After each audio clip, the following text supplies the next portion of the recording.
First reading today, the prophet Isaiah tells us that out in the desert there is going to be a highway that will be there.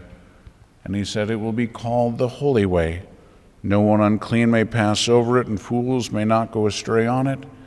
But he said instead, it is for those with a journey to make, and on it the redeemed will walk.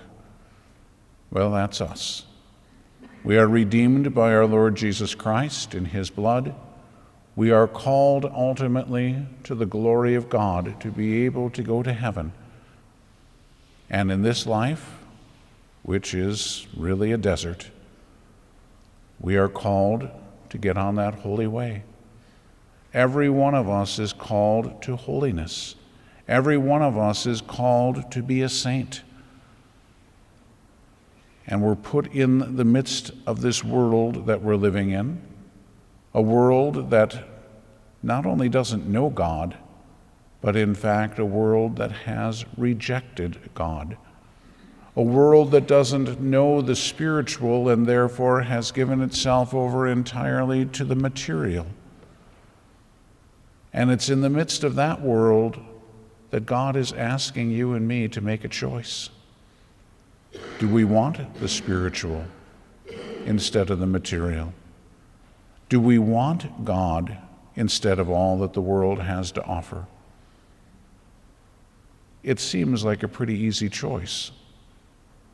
But we know that as soon as we walk out of here, the choice isn't so easy, because we are inundated with things from every side. You drive down the road and there are billboards flashing at you all over the place. If you have the misfortune of still having one of those stupid TV sets, you're going to get nailed by every commercial that comes along. It's going to be on your phone, it's going to be on your computer, it's going to be on your radio, it's going to be everywhere. Traditionally, people lived in silence. They could focus on God. Now, the devil has made sure that we have no silence. Think of the average American.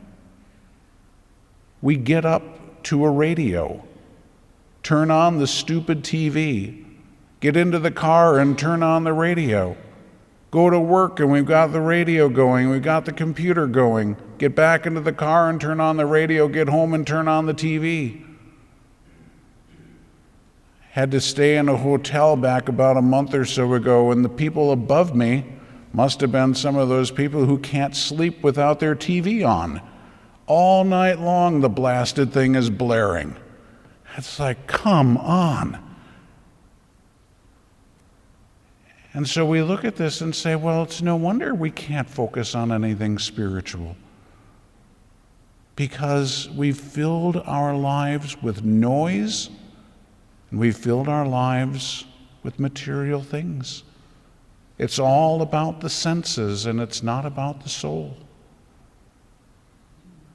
Again, you think of the traditional wisdom of the saints, and they said very simply, where there is silence, there is God, and where there is noise, there is Satan. And we've filled our lives with noise. So what seems once again so obvious to us to be able to say, well, of course I want to be on that holy way, of course I want to be on the way that's leading to heaven, of course I want to choose God over materialism. Yeah, and what's going to happen as soon as you put the key in the car? What station are we going to listen to today? We have to have music. We need to have the sports. We need to have the talk radio. Even if you saw the stupid game, then you got to listen to the next day to all the people talking about what happened to the game, just in case maybe you didn't really understand what happened to the game, so these people can enlighten you as to what happened in the game, so that you can go to work so you can talk about what happened at the game, because that's what's important. Really? Nowhere have I read that by football or baseball or hockey you will be saved. Nowhere, I haven't seen it. But my goodness, you would think that that is the most important thing. In fact, as somebody even pointed out one day, much to my chagrin, football is so important that it has taken over an entire day of the week. And it's supposed to be God's day. I found out a couple of weeks ago, when I was young, they used to have Monday night football. Now they've got 2 games on Monday night, another one on Thursday, and then all the way through Sunday from morning until night. Because we can't live without it. So once again, do you want to be on the holy way? That's the real question we've got to ask. We're living in a desert. We just don't think it's a desert because around here there's not a bunch of sand. It's a spiritual desert because around here there isn't anything spiritual. It's all about materialism and sensuality. It's all about the body. We need to fill our senses with more things. We need is to take the time to fill our soul with God. We don't need more things. We have too many of them to begin with. So we need to really look seriously at this. There is a holy way. And isn't it interesting that it says fools can't go astray on it because fools can't find it. Fools give it lip service, but they never manage to get onto the way. So that's the question for all of us. Do we want the wisdom of God or do we want the foolishness of the world? If I can recommend to you, if you haven't done so, Cardinal Sarah has a book on silence, and it is beautiful.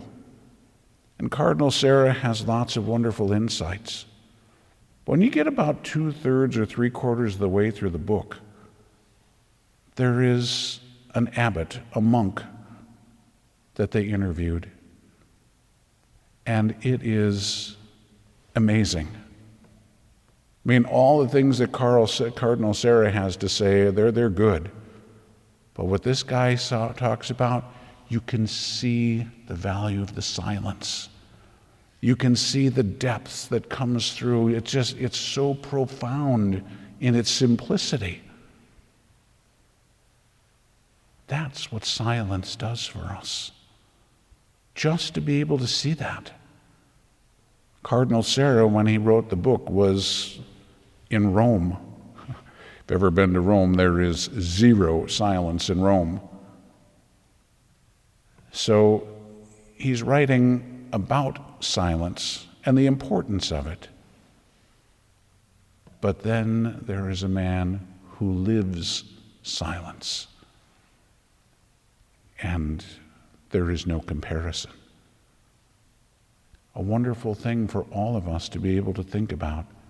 And as we look forward now to Christmas and to the silence of the manger,